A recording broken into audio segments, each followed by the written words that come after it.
بالله من الشيطان الرجيم بسم الله الرحمن الرحيم الحمد لله رب العالمين والصلاة والسلام على أشرف الأنبياء وسيد المرسلين سيدنا محمد وعلى آله وصحابه أجمعين اللهم صل على سيدنا محمد وعلى آل سيدنا محمد كما صليت على إبراهيم وعلى آل إبراهيم في العالمين إنك حميد مجيد أعوذ بالله من الشيطان الرجيم بسم الله الرحمن الرحيم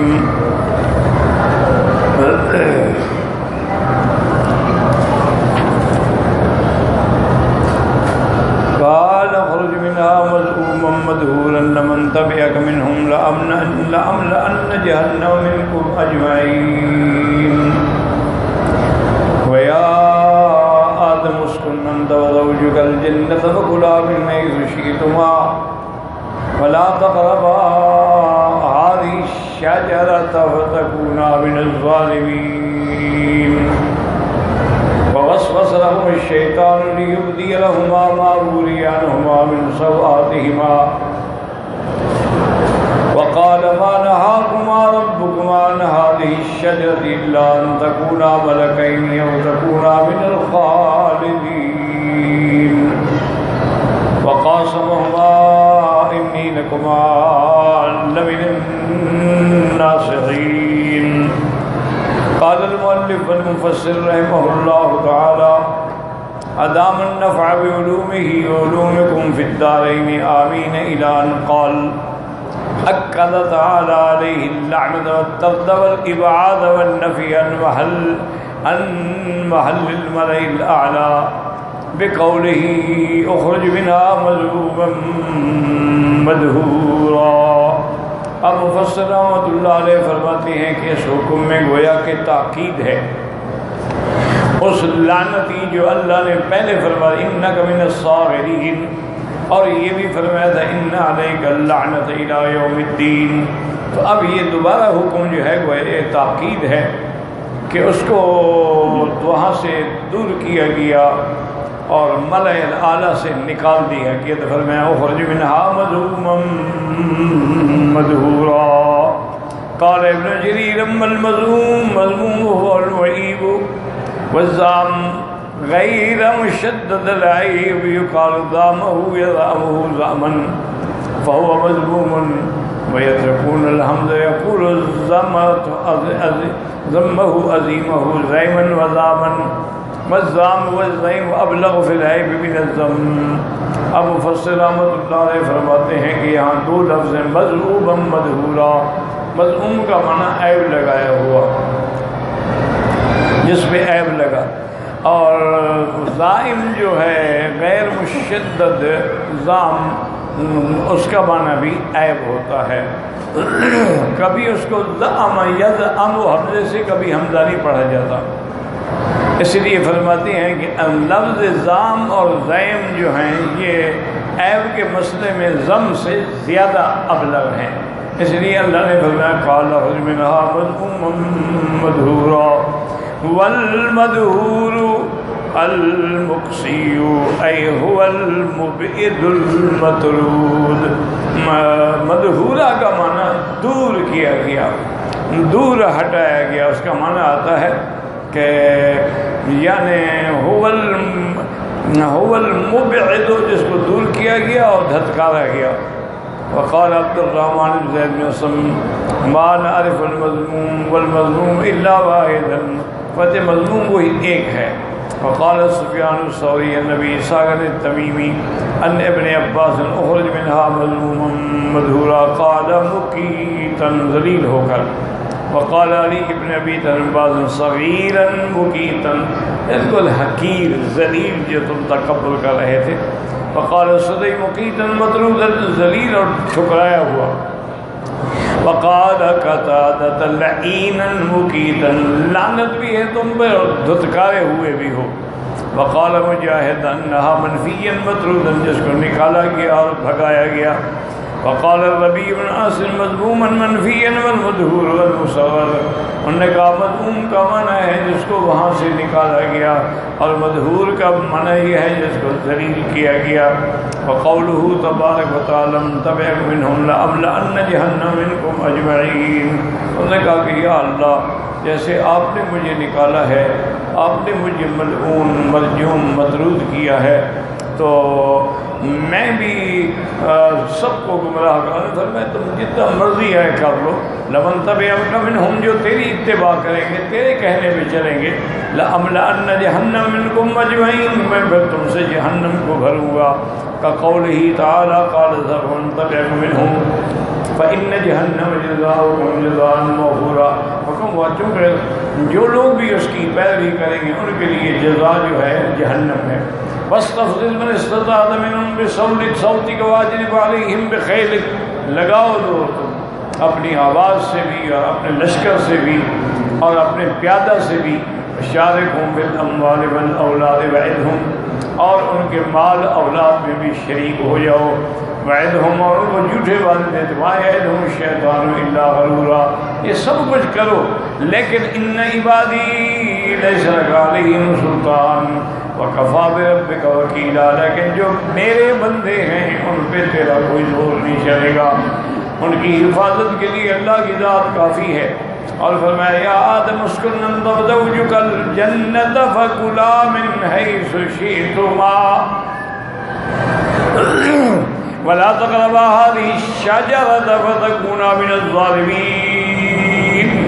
فوسوس لهم الشيطان ليبدلهما بنيانهما من سوآتهما وقال ما نهاكما ربكما عن هذه الشجرة إلا أن تكونا ملكين أو تكونا من الخالدين. وقاسمهما إني لكما لمن الناصحين.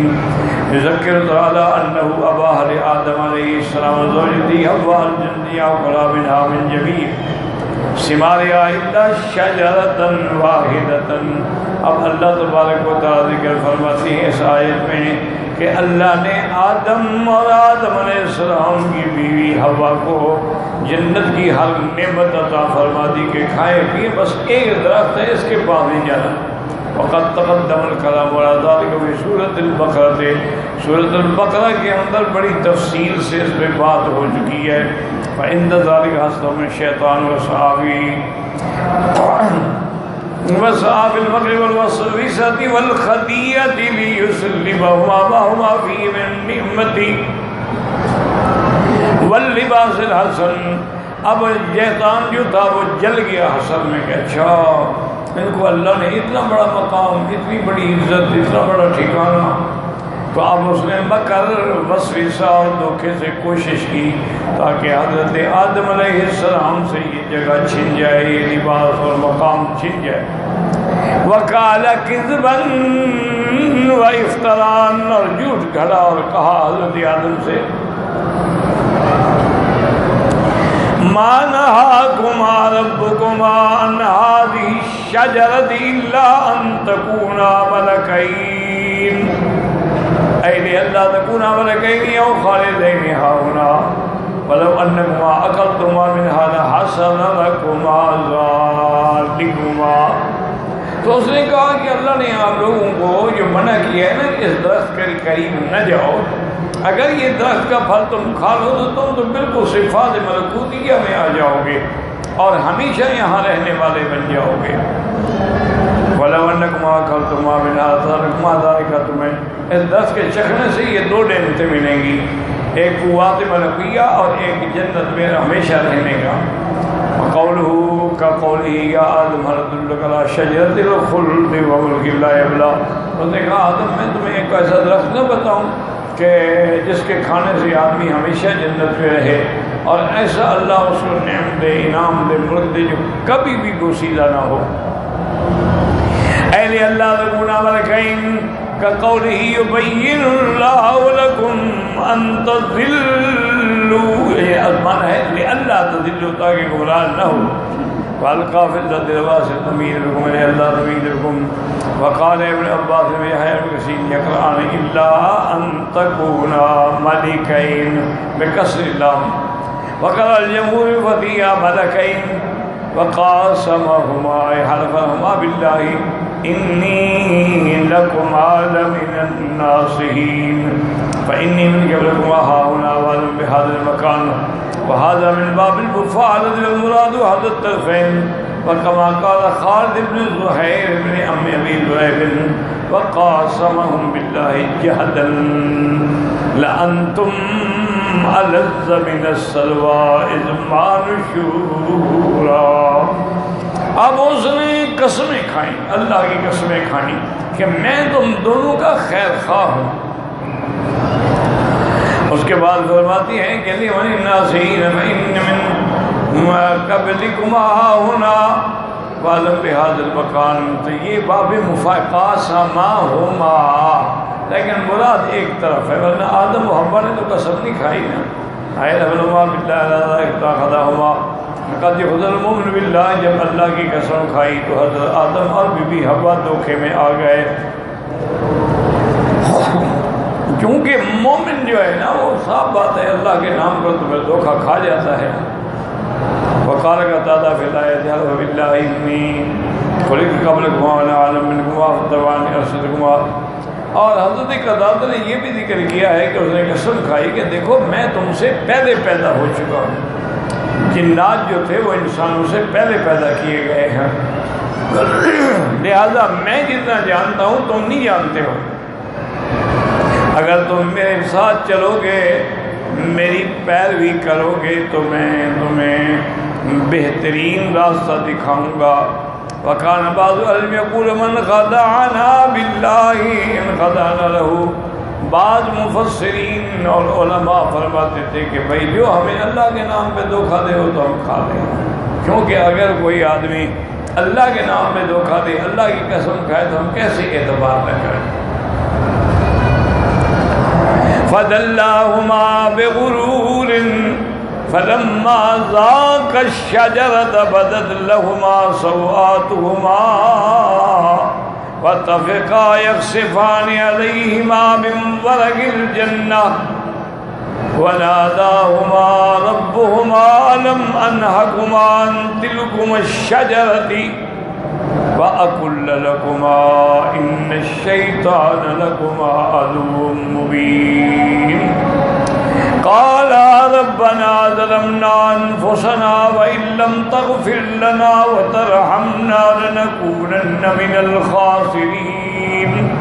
وقال سعيد بن عن قتادة عن الحسن عن أبي بن كعب رضي الله عنه قال كان آدم رجلا طوالا كأنه نخلة سهوك كثير شعر الرأس فلما وقع فيما وقع في الخطيئة بدت له عورته عند ذلك وكان لا يراها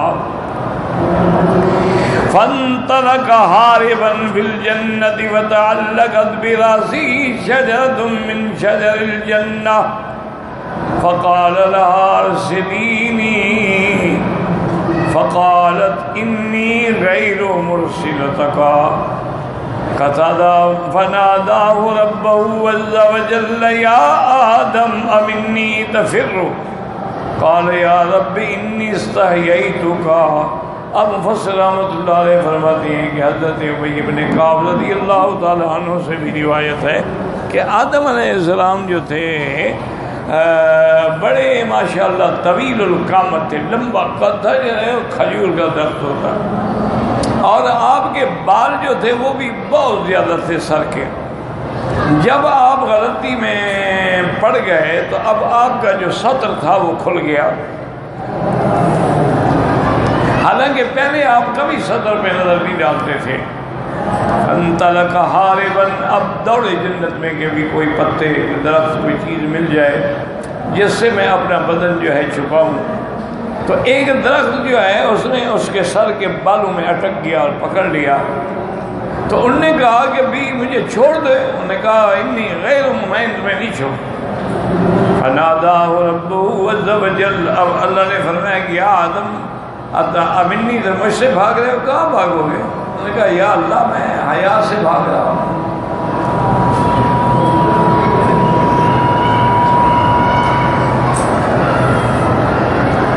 وقد روى ابن المرتضى عن طريق الحسن بن مرفوعا والموقوف والصحيح إسنادا. وقال عبد الرزاق وأنبأنا سفيان بن عيينة وابن المبارك أنبأنا الحسن بن عمارة بن هذا بن عمرو عن سعيد بن جبير بن عباس قال كانت الشجرة التي نهى لنا آدم السنبلة. وہ درخت جو ہے وہ سنبلہ تھا.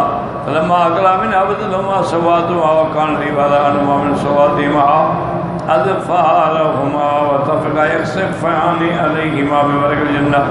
تو بہرحال ان کے سطر جو تھا عورہ جو تھا وہ کھلا. پہلے اس سے آدم علیہ السلام نے کبھی نظر جو ہے وہ نہیں ڈالی تھی. مبارک الدین انتقال بعد ویلا بعد انجیل کے درخت کے پتے لے کے بدن پہ لپیٹے.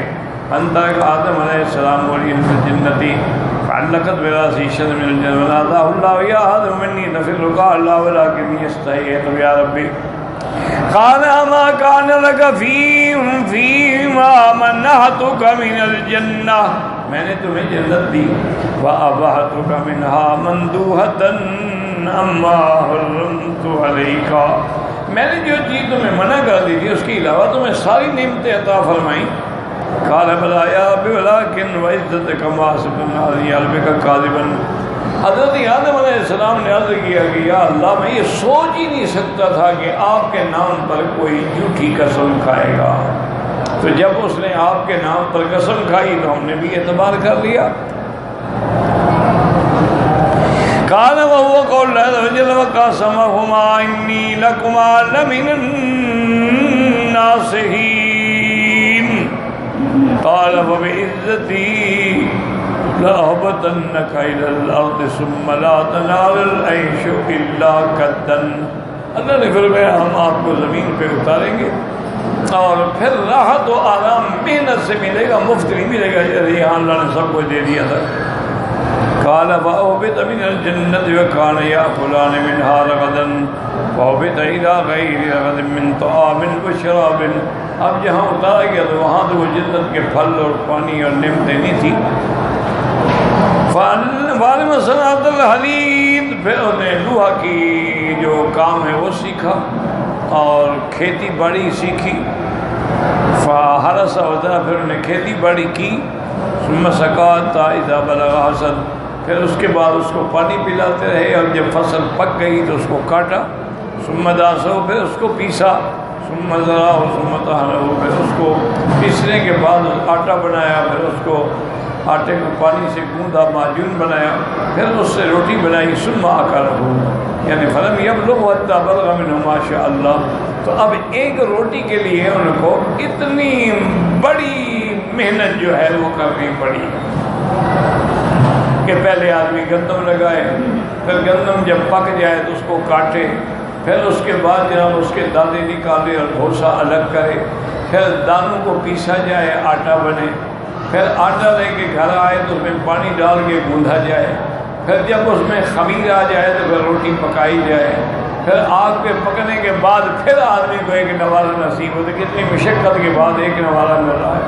جنت میں تو کوئی مشقت نہیں تھی, وہ تو ہر چیز بنی بنائی تیار نہیں تھی. وقال الصحيح من الحال میں عمر بن سعید بن جبیر عباس متفقا یخصفان علیہما من ورق الجنہ. تفقا جال ہے, شروع ہو گیا کہ پتے پکنے اور بدن پہ رکھتے جائیں. اور کہتے ہیں کہ وہ انگور کے درخت کا پتا تھا. وقال مجاہد جعلا یخصفان علیہما من ورق الجنہ کحیۃ الصوب. کپڑے کی طرح بدن پہ رکھتے گئے. وقال ابن منبہ فی قوله لباسهما قال كان لباس آدم وحواء نورا على فروجهما لا يرى هذا عورت هذه ولا هذه عورت هذا. حضرت آدم اور بی بی حوا کو اللہ نے نورانی لباس عطا فرمایا تھا. تو آدم علیہ السلام نے بھی کبھی حوا کے بدن پہ شرمگاہ پہ نظر نہیں ڈالی اور بی بی حوا نے بھی کبھی آدم کے بدن پہ نظر نہیں ڈالی. فلما اکلا من الشجرۃ بدت لهما سوآتهما. اب جب درخت کو کھا بیٹھے تو وہ آپ کا جو سطر تھا وہ کھل گیا اور عورہ جو تھا وہ ظاہر ہو گیا۔ رواہ ابن سند صحیح نہیں۔ وقال عبد الرزاق اخبرنا معمر بن قتادہ قال قال آدم ربی ارأیت ان تبت واستغفرت قال اذا ادخلک الجنہ۔ تو حضرت آدم نے عرض کیا کہ یا اللہ اگر میں توبہ کروں، استغفار کروں، معافی مانگوں، میں ہاں پھر ہم آپ کو جنت میں داخل کریں گے۔ وَأَمَّا إِبْلِيسَ فَلَمْ يَسْأَلْهُ التَّوْبَةَ وَسَأَلَهُ النَّذْرَ۔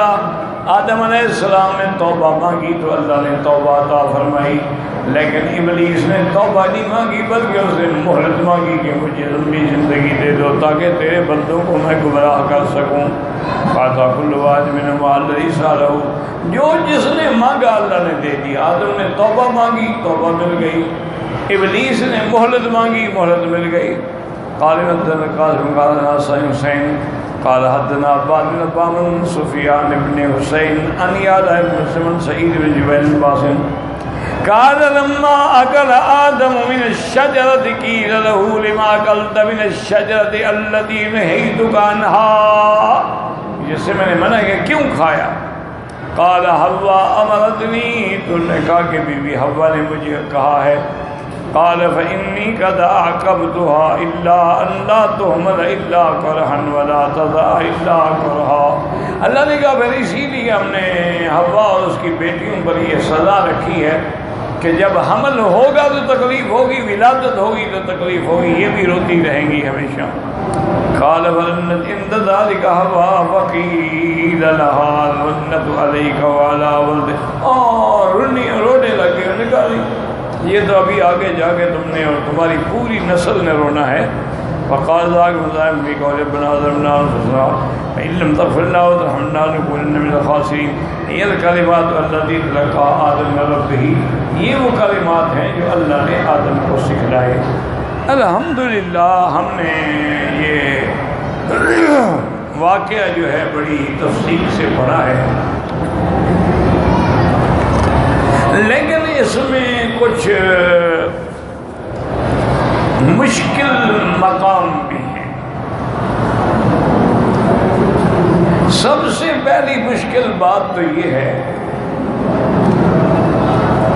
کہ ملعون نے کہا کہ اگر تم اس درخت کا پھل کھا لو گے ان تکونا ملکین، تم فرشتے بن جاؤ گے اور تم ہمیشہ جنت میں رہنے والے بن جاؤ گے۔ یہ دھوکہ شیطان نے کیسے دیا؟ بھائی آدم تو جانتے ہیں کہ اللہ نے مجھے مسجود الملائکہ بنایا ہے، کہ تمام ملائکہ نے مجھے سجدہ کیا ہے، تو آدم تو فرشتوں سے افضل ہیں، تو جب فرشتوں سے افضل ہیں پھر ان کو کہنے کہ اللہ میں فرشتے بنا دیں گے، تو یہ کون سی ایسی بات تھی جو آدم کے سمجھ میں نہ آئی؟ اس لیے تھوڑا سا مقامات پہ مشکلات ہوتی ہیں۔ اس نے یہ کیسے کہا؟ اس کے دو جواب ہیں۔ ایک جواب تو بعض علماء نے یہ دیا ہے کہ یہ ملکین نہیں ہے، ملکین ہے، لام کے کسرے کے ساتھ، اللہ تمہیں بادشاہ بنا رہے ہیں۔ تو اگر ملک مراد نہیں اور بادشاہ مراد ہے پھر تو کوئی یعنی شبہ نہیں، بات ختم ہو گئی، اعتراض ختم ہو گئی۔ لیکن جمہور جو ہے نا وہ وہی لام کی زبر سے پڑھتے ہیں، الا ان تکونا ملکین، اگر ملک کہو تو فرشتہ، ملک کہو تو بادشاہ۔ تو بعض علماء علیہم تو رحمت اللہ علیہم یہ فرماتے ہیں کہ حضرت آدم علیہ السلام کو جیسے اب دیکھیں نا جی کہ چاہے آدمی افضل بھی ہو لیکن کبھی کبھی بعض خصوصیات، جب خصوصی آدم افضل ہے لیکن آدم کے اندر بھی یہ طاقت نہیں ہے کہ ایک سیکنڈ میں آسمانوں پہ چلا جائے اتر جائے۔ آدم علیہ السلام میں بھی یہ طاقت نہیں ہے، اور فرشتوں کے اندر تو یہ طاقت ہے۔ کہ آسمانوں میں جاتے ہیں، آسمانوں سے اترتے ہیں. ہمارے یہ جو فرشتے بیٹھے ہیں دن کے الگ ہیں، رات کے الگ ہیں. کرامن کاتبین یعلمون ما تفعلون. اسی لیے اللہ نے جو حفظہ رکھے ہیں، جو بنی آدم کی حفاظت کرتے ہیں، وہ دن میں الگ ہے، رات میں الگ ہے. دن والے جب شام ہوتی ہے تو چلے جاتے ہیں، رات والے آ جاتے ہیں، صبح ہوتی ہے تو وہ چلے جاتے ہیں. اسی لیے حکم ہے نا کہ ان قرآن الفجر کان مشہودا. صبح کی نماز کا وقت جو ہے وہ مشہود ہے، ملائکہ حاضر ہوتے ہیں.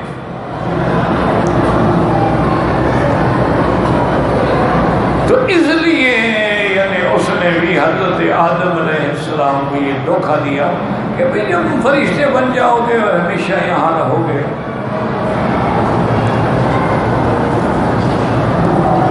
اور بعض علماء نے اس کا اور جواب دیا.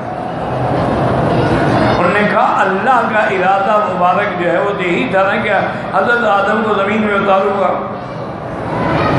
اذ قال ربک للملائکۃ انی جاعل فی الارض خلیفہ. جو میرے نائب کی حیثیت میں دنیا میں جا کے کام کرے گا. قالوا اتجعل فیہا من یفسد فیہا ویسفک الدماء وَنَحْنُ نُسَبِّحُ بِحَمْدِكَ وَنُقَدِّسُ لَكَ. تو آدم کے دماغ میں بھی یہی آیا کہ اگر مجھے نیچے بھیجا گیا تو وہاں فساد بھی ہوں گے، خون بھی بہائے جائیں گے، قتال بھی ہوگی، لڑائیاں بھی ہوں گی. اس سے تو بہتر ہے کہ میں فرشتہ بن جاؤں، یہاں رہوں ہمیشہ. اس لیے ابلیس نے ان کو دھوکہ دیا کہ اِلَّا أَن تَكُونَ مَلَكَيْنِ أَوْ تَكُونَ مِنَ الْخَالِدِينَ. اچھا وَقَاسَمَهُمَا یہ مفاعلہ ہے، اور مفاعلہ جو ہے نا دونوں طرف سے ہوتا ہے. مفاعلہ کا باب جو ہے نا وہ جیسے مضاربہ، مخاصمہ، مکالمہ، تو دونوں طرف سے ایک دوسرے کو ماریں گے نا. تو جب یہاں بھی وزن مفاعلہ ہے لیکن آدم علیہ السلام نے تو کوئی قسم نہیں کھائی، لیکن وزن مفاعلہ اس لیے کہ احیاناً کبھی کبھی یہ بھی ہوتا ہے کہ وزن مفاعلہ ہوتا ہے لیکن ہوتا ایک جانب سے، دوسری جانب سے نہیں ہوتا. کیا مانا؟ جب بار بار قسم کھائے گویا کہ دونوں، ورنہ وہ تھا صرف ابلیس نے ہی قسم کھائی. ہے باب مفاعلہ لیکن ہے ایک جانب سے. یہ دو باتیں ہیں. اور تیسری بات جو ہے میں نے اب یہاں بھی ان نے روایت نقل کی ہے کہ اس سے مراد سنبلہ ہے، یعنی گندم کا جو اوپر لگتا ہے اس کو سنبلہ کہتے ہیں. فی کل سنبلۃ 100 حبہ، ہر ایک سنبلہ میں 100 دانہ قرآن میں آتا ہے. تو بہرحال اصل وجہ یہی ہے کہ یہ بزرگ جو ہیں سابقہ کتابوں کی روایات کو دیکھ کے نقل کر دیتے ہیں کہ چلو پڑھنے والوں کو سارے معلومات ہو جائیں. اور کچھ یہ بھی ہوتا ہے کہ اللہ کے نیک بندے جو ہیں نا سب کو نیک سمجھتے ہیں. جیسے ہندوستان میں ایک بزرگ تھے، حافظ جی ان کو کہتے تھے، بچوں کو پڑھاتے تھے. اب اس زمانے میں گھڑیاں تھیں نہیں، تو انہوں نے میخیں لگائی ہوئی تھیں کہ بھی یہاں اگر سورج آئے گا تو یہ عین سر پہ ہے، یہاں آئے گا تو دیوال ہو جائے گا، دیوال ڈھل جائے گا، یہاں آئے گا تو ظہر کی وقت ہو جائے گا. سب انہوں نے میخیں لگائی ہوئی تھی. اچھا اب طلباء جو ہے وہ کیا کرتے ہیں، میخ کو کھاڑ کے ذرا آگے لگا دیتے ہیں تو وہاں سایہ آ جائے تو آگے استاد دیکھو ٹائم ہو گیا چھٹی دے ہمیں. استاد دیکھ کے اچھا بھائی چھٹی. ایک دن 2 دن 3 دن گزرے تو ان کے والدین آئے کہ حضرت بچے تو بجائے 12 بجے آنے کے 10 بجے گھر آ جاتے ہیں. انہوں نے کہا بھی نہیں، ہم نے تو ہمیشہ ان کو وقت پہ چھٹی دی ہے. انہوں نے کہا حضرت وہ 10 بجے گھر آ جاتے ہیں. انہوں نے کہا وہ کہتے ہیں وقت ہو گیا اور میں کہیں آگے لگا دیتے ہیں. فرمایا بھائی مسلمان کا بچہ جھوٹ نہیں بول سکتا. آپ کو کوئی غلط فہمی ہوئی ہے. وہ مسلمان کی اولاد ہے, وہ کیسے جھوٹ بول سکتے ہیں؟ میں یہ بات نہیں مانتا کہ مسلمان کا بچہ جھوٹ بول سکتا ہو. اور کتنے سیدھے لوگ ہیں بھائی, سارے والدین سامنے کھڑے ہیں, رو رہے ہیں, وہ کہتے نہیں مسلمان کا بچہ جھوٹ نہیں بول سکتا. تو اس لیے بعض مومن لوگ جو ہیں, اللہ والے جو ہیں, وہ جلدی دھوکہ بھی کھا جاتے ہیں. وہ سب کی بات مان لیتے ہیں, یار یہ مسلمان ہے, نماز پڑھتا ہے, کیوں جھوٹ بولے گا, کیوں ایسی بات کرے گا. تو اسی طرح یہ حال روایات میں بھی ہوتا ہے کہ کسی کو جو کوئی روایت بھی نہیں, انہوں نے تحقیق نہ کی اور کتاب میں لکھ دیا. اسی لیے ہمیشہ یاد رکھیں, ایک موٹی بات پلے باندھنے انشاءاللہ کبھی گمراہ نہیں ہوں گے کہ جس بات کو اللہ نے واضح نہیں کیا, اب ہمو کما ابہمہ اللہ, جس کو اللہ نے مبہم رکھا ہے تم بھی مبہم رکھو, اس میں بحث میں پڑھو ہی نہیں. اگر پڑھو گے تو پھر بھٹک جاؤ. مثلاً الف, اب قرآن میں حروف مقطعات ہیں, الف لام میم, اللہ جانتا ہے کیا معنی. جب اللہ نے بیان نہیں فرمایا, حضور پاک نے بھی بیان نہیں فرمایا, ہم کیوں بحث کریں. لیکن جناب بہت سارے لوگ ہیں تو انہوں نے لوگوں کو مطمئن کرنے کے لیے بڑی بڑی تعویلات کی کہ الف سے مراد اللہ ہے, لام سے جبریل ہے اور میم سے محمد الرسول اللہ ہے. یعنی اللہ نے قرآن بھیجا, جبریل لایا اور حضور پہ قرآن بھیجا گیا. انہوں نے کہا دیکھو جی کتنا بڑا عالم ہے, الف لام میم کا معنی بتا دیا. اکثر مولوی تو نہیں بتاتے تھے, حالانکہ یہ غلط. اس کا نتیجہ یہ نکلا کہ شیعہ تو انتظار میں بیٹھے تھے نا. انہوں نے کہا جناب اگر الف سے اللہ اور لام سے جبریل اور میم سے محمد مصطفیٰ ہے تو کاف ہا یا عین صاد, کاف سے کربلا ہے اور ہا سے ہلاکت ہے اور یہ سے ہلاکت یزید ہے اور عین سے عطش حسین ہے اور صاد سے صبر حسین ہے. انہوں نے بھی نکال لیا. اگر تم کبھی ایسی باتیں کچی نہ کرتے تو دشمن کو بھی ایسی باتیں بنانے کا موقع نہیں. تم لوگوں نے بھی یعنی اذان سے پہلے صلاۃ و سلام پڑھنا بنا لیا اور اذان کے بعد صلاۃ و سلام بڑھا دیا, تو شیعہ کو بھی موقع ملا.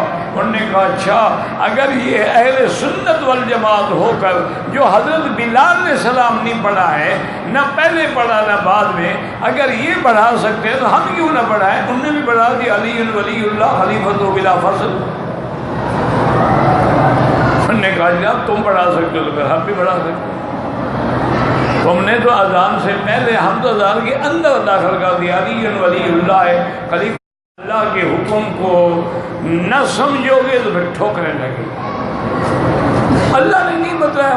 اس لیے جو بڑے محقق ہیں وہ کہتے ہیں اللہ اعلم بمرادہ, بھی حروف مقطعات کا معنی جو اللہ جانتے ہیں بس. اسی لیے قرآن پاک اذ آوى الفتية الى الكهف, وہ نوجوان جو غار میں پناہ لی تھی, اللہ نے نام نہیں بتایا, بس چند نوجوان تھے جنہیں غار میں پناہ. اب تم نے جناب ان کے نام ڈھونڈنے شروع کر دیے, اصحاب کہف کے نام لے آئے اور پھر ساتھ ان کو یہ بھی پتہ لگ گیا کہ اصحاب کہف کے نام دکھاؤ جس بندے کو جن نے پکڑا ہوا ہو تو جن حاضر ہو جاتا ہے. پتہ یہ کون بتا گیا مولوی صاحبان کو کہ نبی کے نام پہ تو حاضر نہیں ہوتا, انبیاء کے نام پہ بھی جن حاضر نہیں ہوتا, اصحاب کہف کے نام سے حاضر ہو جاتا ہے. انا للہ و انا الیہ. تو اس لیے ہمیشہ یہاں بھی لفظ تھا کہ اللہ نے انہیں ایک درخت سے منع کیا. وہ درخت کون سا تھا اللہ جانتا, بس زیادہ بحث میں نہ. اگر ضروری ہوتا تو اللہ درخت کا نام, دیکھو نا آخر زیتون کے درخت کا نام لیا ہے نا قرآن نے کہ شجرۃ مبارکۃ زیتونۃ لا شرقیۃ ولا غربیہ. یکاد زیتها یضیء ولو لم تمسسه نار. اللہ نے فیہما فاکہۃ النخل والرمان، کھجور کا، انگور کا، انار کا نام لیا ہے نا، یہاں بھی نام لے لیتے.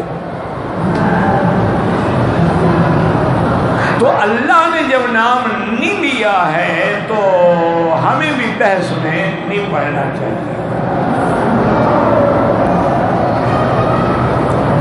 اور دوسری بات یہ ہے کہ بھئی جنت میں تو شریعت ہوگی ہی نہیں. جنت میں تو کوئی شریعت نہیں، کوئی نماز نہیں، کوئی روزہ نہیں، کوئی حج نہیں، کوئی زکوٰۃ نہیں، کوئی عمرہ نہیں. جنت میں تو کوئی تکلیف نہیں، تو وہاں تو شریعت کی تکلیف ہے ہی نہیں نا. وہاں یہ حکم تو نہیں ہوگا کہ 5 نمازیں پڑھیں. وہاں تو ہاں اگر کوئی پڑھے گا تلذذاً، جس کو نماز کی لذت لگی ہوئی ہے وہ وہاں بھی پڑھے گا،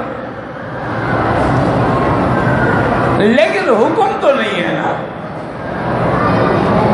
جن کو قرآن پاک سے عشق ہو گیا ہے، محبت ہو گئی ہے، وہ تو جنت میں بھی انشاءاللہ قرآن پڑھے گا، وہ تو قبر میں بھی قرآن پڑھتے ہیں. اسی لیے ایک صحابی نے حضور کی خدمت میں عرض کیا کہ یا رسول اللہ، ہمارے گھر آپ کو پتہ ہے کہ تنگ ہوتے ہیں، میرا گھوڑا بھی بندھا ہوا تھا اور میرا چھوٹا بچہ جو ہے وہ بھی سو رہا تھا، اور میں تہجد میں کھڑا ہوا سورۃ تبارک الذی بیدہ الملک پڑھ رہا تھا. میں جب تھوڑا سا آواز اونچی کرتا پڑھتا تو گھوڑا جو ہے نا وہ چھلنے لگ گیا تھا، اور میں جب چپ کر دیا تو گھوڑا بھی سبق. تو اسی طرح بار بار جب ہوا تو میں ڈر گیا کہ کہیں گھوڑا پاؤں مار کے میرے بچے کو نہ ختم کر دے. میں نے پھر وہ پڑھنا بند کر دیا.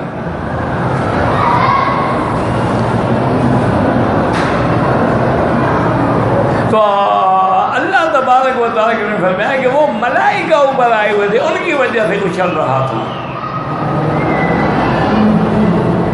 اب دیکھیں اللہ کی شان ہے کہ فرشتے آئے غشیتہم الرہبہ حفتہم الملائکہ. جب قرآن کی مجلس ہو تو ملائکہ آ جاتے ہیں، لیکن جانور دیکھ رہا ہے، بندہ نہیں دیکھ رہا. بندہ دیکھتا تو حضور سے نہ پوچھتا. اسی طرح ایک صحابی نے کہا کہ یا رسول اللہ، میں نے سفر میں جس جگہ رات کو خیمہ لگایا، میں سونے لگا تو مجھے زمین سے سورۃ الملک پڑھنے کی آواز آ رہی تھی. اور میں اچھا تم نے غلطی کی، وہاں قبر تھی، وہ صاحب القبر جو ہے وہ پڑھ رہا تھا. اس لیے ہمیشہ یاد رکھیں کہ جن چیزوں کو اللہ نے چھپایا ہے نا جی، بس ان کو چھپایا، اس بحث میں نہ پڑو. بس ایک اچھا یہ تکلیف کیسے، آدم کو کیسے کہا گیا کہ آپ ہر چیز کھائیں الا اس درخت کے قریب نہیں جانا؟ تو وہاں تو تکلیف ہوتی نہیں، تو ان کے لیے کیسے حکم آ گیا؟ اچھا پھر ان کی غلطی ہو گئی تو سزا بھی وہی مل گئی. وہ کھا بیٹھے تو وہی سزا بھی مل گئی. تو جنت میں تو سزا نہیں ہوتی. یہ تو قرآن میں فَأَكَلَا مِنْهَا وَبَدَتْ لَهُمَا سَوْآتُهُمَا، جب دونوں نے کھا لیا تو سطر کھل گیا. اللہ اکبر. تو بھائی نہ وہاں تکلیف ہے، نہ جنت میں احکام ہیں، نہ وہاں جزا سزا ہے، تو آدم کے لیے کیسے سزا آ گئی؟ یہ ایک بہت بڑا مشکل مسئلہ ہے. آپ کے لیے تو خیر کچھ نہیں، کیونکہ آپ کو الحمدللہ شوق ہی نہیں قرآن سننے سمجھنے کا. یہاں تو طالب جو ہے نا، ان کو بھی پتہ نہیں ہوتا سبق کہاں سے ہے. بیٹھ گئے ہو ٹھیک ہے، بیٹھنے کا ثواب تو خیر ملے گا ان کو. یاد رکھیں کہ جنت میں سزا نہیں، جزا نہیں، تکلیف نہیں، شریعت نہیں، نماز نہیں، روزہ نہیں. کب؟ جب مرنے کے بعد اٹھ کے دوسری زندگی ملے گی اور جنت والے جنت میں جائیں گے، جہنم والے جہنم میں جائیں گے. اب وہ احکام مرتب ہوں. ابھی تو ہم وہ عالم آخرت آیا ہی نہیں ہے نا. بات کو سمجھیں کہ وہ جو ہے کہ جنت میں تکلیف نہیں ہوگی. کب؟ جب جنت میں جنت والے جائیں گے. اور وہ کب جائیں گے؟ مرنے کے بعد.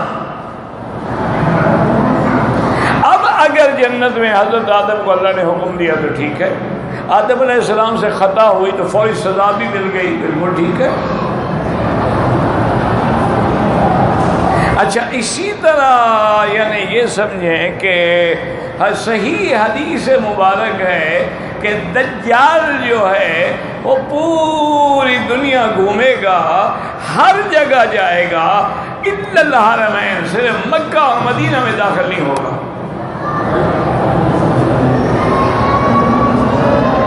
کیوں؟ فرمایا حضور نے علی انقابها الملائکہ، مکے اور مدینے کی حدود میں اللہ کے فرشتوں کا پہرا ہوگا. جب دجال آئے گا تو مار مار کے بھگا دیں گے.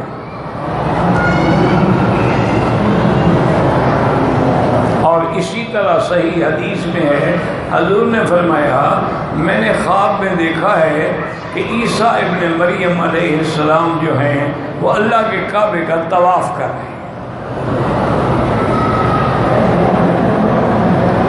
اور اسی طرح حضور نے فرمایا کہ پھر میں نے یہ بھی دیکھا ہے کہ وہ مسیح دجال جو ہے وہ بھی طواف کر رہا ہے.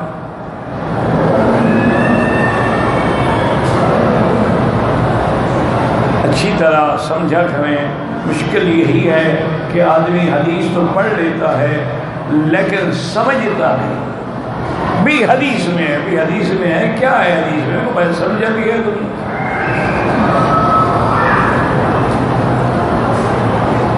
اب حضور فرماتے ہیں کہ مکے مدینے کے حرم میں دجال داخل نہیں ہوگا. اور فرماتے ہیں میں نے خواب دیکھا وہ طواف کر رہا.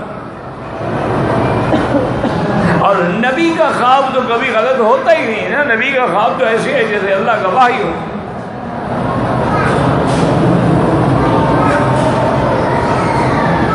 یہ قربانی جو ہے حضرت ابراہیم کا خواب ہے نا. تو اب یہ مسئلہ مشکل ہو گیا کہ دو حدیثیں ہو گئیں.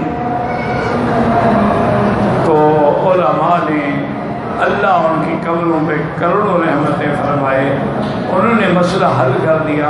انہوں نے کہا جناب دجال جب دجالیت کا دعویٰ کرے گا، دجال بنے گا تو اب مکہ مدینہ میں داخل نہیں ہوگا. پہلے اگر آئے تو کیا ہے؟ دیکھو نا، ابلیس بھی تو پہلے فرشتوں کے ساتھ رہتا تھا نا. ابلیس تو بعد میں بنا نا، جب اللہ کی اس پہ لعنت پڑی. پہلے تو فرشتوں کے ساتھ مالا اعلیٰ میں رہتا. اس لیے اگر دجال بھی طواف کر رہا تھا تو کوئی بڑی بات نہیں ہے. بات یہ ہے کہ جب وہ دجالیت کا دعویٰ کرے گا اور دجال ڈکلیئر ہو جائے گا، اب وہ پوری دنیا میں جائے گا لیکن حرمین میں اس کو داخل نہیں ہونے دیا جائے گا. تو اس لیے سمجھیں کہ جنت میں تکلیف نہیں ہوگی. شرعی احکام نے کب؟ مرنے کے بعد جب ہم جنت میں جائیں گے. ابھی تو وہ احکام نہیں ہے. اس لیے حضرت آدم علیہ السلام کو اللہ نے جنت میں رکھا اور ان سے غلطی ہوئی تو اس کے لیے وہ ان کو وہی. اچھا، دوسری بات یہ ہے کہ آخر اس کی کیا وجہ ہے کہ غلطی کی سزا یہ ملی کہ شرمگاہ کھل گئی.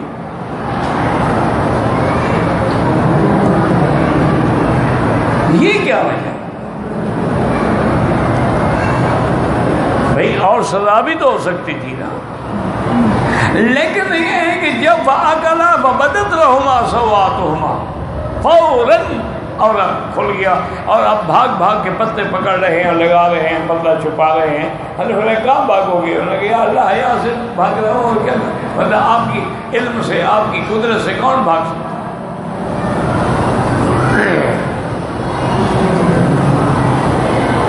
وجہ یہ ہے، یاد رکھو کہ سب سے بڑی چیز جو ہے وہ بندے کا لباس ہے. جب لباس اتر جائے تو بات ختم ہو گئی. لباس تقویٰ ذالک خیر.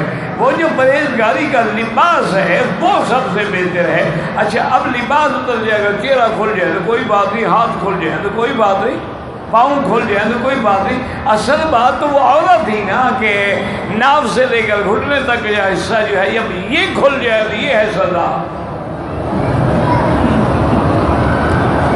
اور یہی سے ہمیں یہ بھی سبق ملا کہ سب سے پہلے جو ابلیس حملہ کرتا ہے وہ یہی کرتا ہے کہ مرد اور عورت کے شرمگاہوں کو ننگا کرتا ہے، لباس اترواتا ہے۔ جب لباس اتر گیا تو باقی گناہ خود بخود ہوتے چلے جاتے ہیں۔